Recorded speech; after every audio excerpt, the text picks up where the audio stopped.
Hello and welcome to my video on turning a rusty old shed into an Italian thoroughbred race car.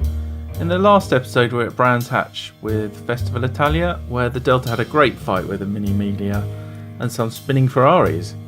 In this episode we take on a bumper grid of cars in the late summer classic sports car club Modern Classics series for cars built in the 1990s. After a much deserved summer break, we set our sights on the next round at Donington Park, the weekend of the 9th and 10th of September.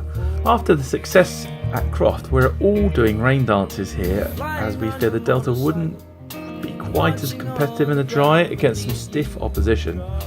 We'll be using the Nankang AR1 for the dry, plus the Nankang NS2R for any rain. Of the two race-ending problems faced at Brands Hatch, we had identified the root cause of both. The drive belt failure was caused by a misaligned alternator pulley, which was causing premature wear on the belt. The pulley has been machined and should now be in alignment. And the second failure was caused by shear through the dry shaft at the point of the surge clip on the outside end of the rear right hand side of the car.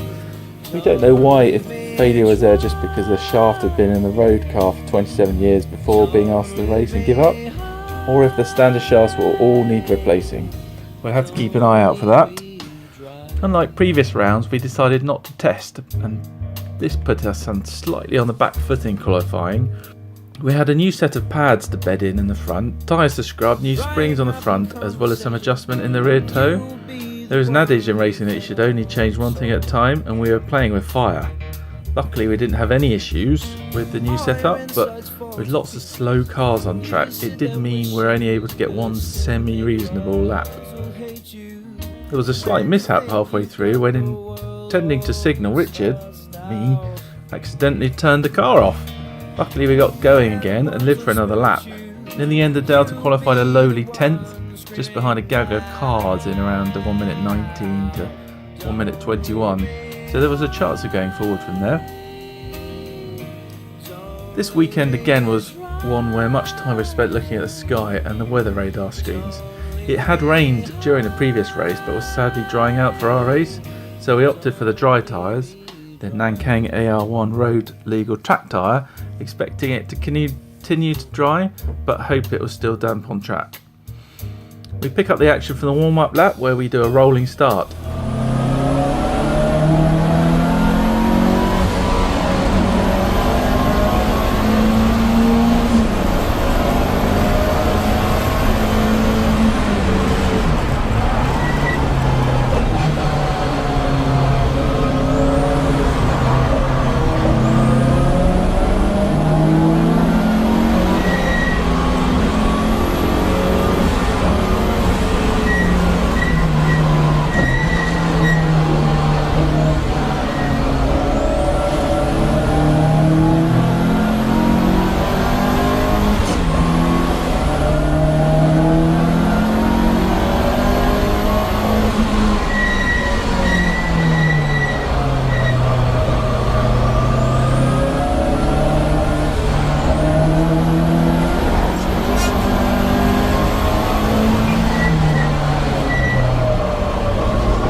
After the first corner, the Delta had made up 3 places and continued to side through the field on a greasy track.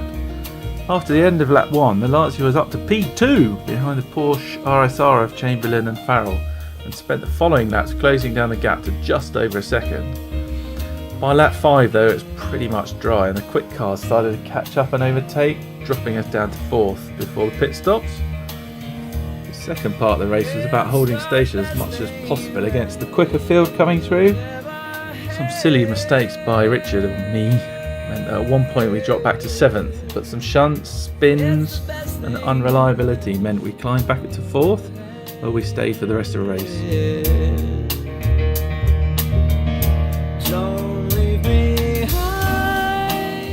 After 2 DNFs at Brands Hatch, we were relieved to have finished, and finished well. 3rd in class against the faster M3s and TVRs was a great result, and we had all worked hard to overcome the advantages rear-wheel drive cars have over 4-wheel drive in the dry. Choosing the Delta was always going to be a compromise, and days like today, where you have to double your efforts to stay in the sharper end, are what it's all about. In the next episode, we take part in Sunday's event at Donington in the Future Classic series for cars made in the 1980s. Thanks for watching. Don't forget to subscribe.